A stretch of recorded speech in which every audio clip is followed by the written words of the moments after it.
ইরানের তেলের উপর মার্কিন নিষেধাজ্ঞা স্থগিত। চুক্তি না মানলে কঠোর পদক্ষেপের হুঁশিয়ারি ট্রাম্পের। কানাডায় বন্দুকধারীর হামলায় নিহত ৩। ভারতে কোচিং সেন্টারে আগুন, নিহত ১৫। ফ্রান্স জুড়ে অস্বাভাবিক তাপপ্রবাহ, ২ দিনে ১৮ জনের মৃত্যু। আমন্ত্রণ জানাচ্ছি বাংলাদেশ প্রতিদিনের বিশ্ব সংবাদে। সাথে আছে আমি তানজির রহমান। শুনছিলেন এতক্ষণ সংবাদ শিরোনাম, এবারে থাকছে বিস্তারিত সংবাদ।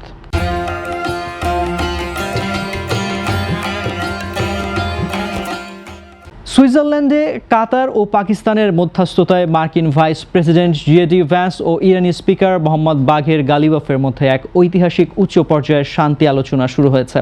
এই বৈঠকের পর ইরানের প্রধান আলোচক গালিবাফ ঘোষণা করেছেন যে আন্তর্জাতিক আইন অনুযায়ী কৌশলগতভাবে গুরুত্বপূর্ণ হরমুজ প্রণালী এখন থেকে সম্পূর্ণ তেহরানের মাধ্যমে পরিচালিত হবে। বাণিজ্যিক জাহাজের নিরাপদ চলাচল নিশ্চিত করতে এবং যে কোনো ভুল বোঝাবুঝি এড়াতে তেহরান ও ওয়াশিংটন একটি সার্বক্ষণিক যোগাযোগ লাইন স্থাপনে সম্মত হয়েছে। এর পাশাপাশি ইরান তাদের দেশে আন্তর্জাতিক পরমাণু শক্তি সংস্থার পরিদর্শকদের আবার ফিরে আসার এবং পারমাণবিক স্থাপনা পরিদর্শনের অনুমতি দিতে রাজি হয়েছে। ইরানের এই দুটি বড় প্রতিশ্রুতির পর মার্কিন ট্রেজারি বিভাগ সাময়িকভাবে ইরানি তেলের ওপর থেকে কঠোর নিষেধাজ্ঞা তুলে নেওয়ার ঘোষণা দিয়েছে।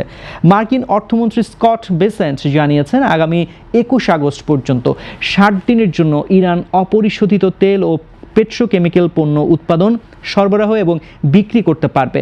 এই বিশেষ লাইসেন্সের আওতায় তেলের পাশাপাশি সংশ্লিষ্ট ব্যাংকিং, বিমা, পরিবহন সেবা এবং ইরানের আটকে থাকা বিপুল আর্থিক তহবিল অবমুক্ত করার বিষয়েও ইতিবাচক অগ্রগতি হয়েছে।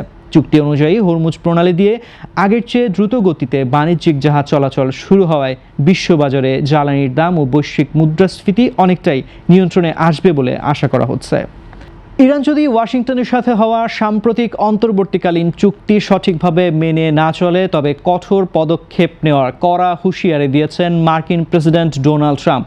২২ জুন সোমবার সাংবাদিকদের মুখোমুখি হয়ে তিনি স্পষ্ট জানান, ইরান প্রতিশ্রুতি রক্ষা না করলে বা সঠিক আচরণ না দেখালে তিনি যা করার ঠিক তাই করবেন। প্রায় ৩ মাস আগে যুক্তরাষ্ট্র ও ইসরায়েলের যৌথ হামলার জবাবে ইরানও পাল্টা আক্রমণ চালানোর পর তীব্র সংঘাতের মুখে গত সপ্তাহে ট্রাম্প এবং ইরানি প্রেসিডেন্ট মাসুদ পেজেশকিয়ান এই সমঝোতায় পৌঁছান।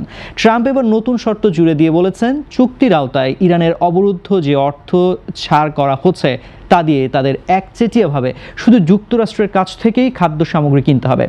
নিজের দেশের অর্থনীতি চাঙ্গা করার কৌশল হিসেবে তিনি জোর দিয়ে বলেন, ইরানের ৯ কোটি ১০ লক্ষ মানুষের জন্য প্রয়োজনীয় এই খাদ্যের অর্থ শেষ পর্যন্ত আমেরিকার কৃষকদের পকেটেই ফিরে আসবে।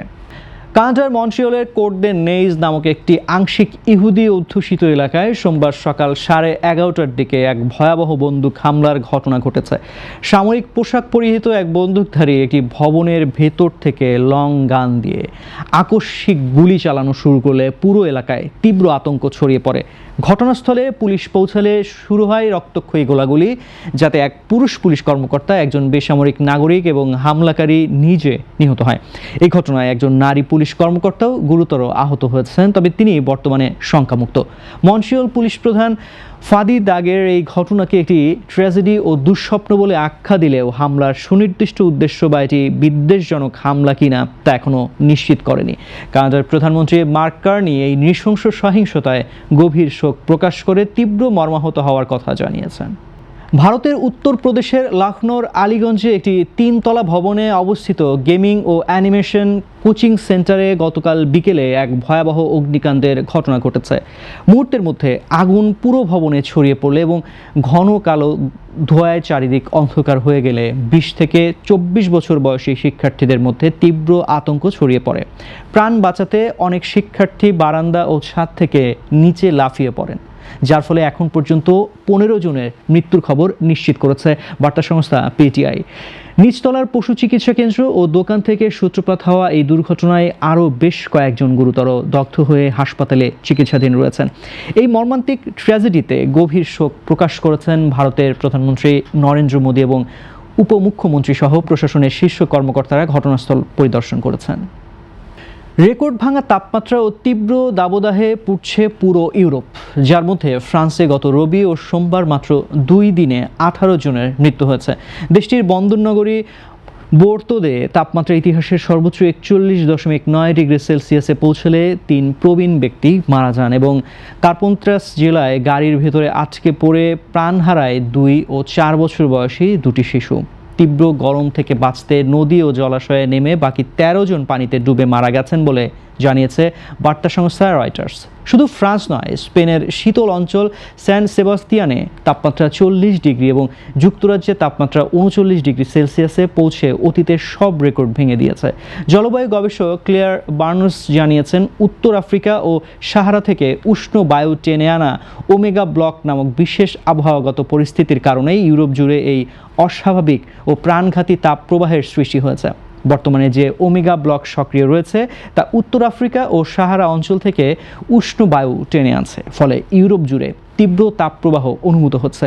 এটি খুব ধীর গতিতে অগ্রসর হওয়ায় স্বস্তিদায়ক বাতাসও পাওয়া যাচ্ছে না। ক্লেয়ার বার্নস আরও বলেন, জলবায়ু পরিবর্তনের প্রভাবে তাপপ্রবাহ ও ঝড়ের তীব্রতা বাড়ছে, যা একই সঙ্গে তাপমাত্রা ও বৃষ্টিপাত বৃদ্ধিতে ভূমিকা রাখছে।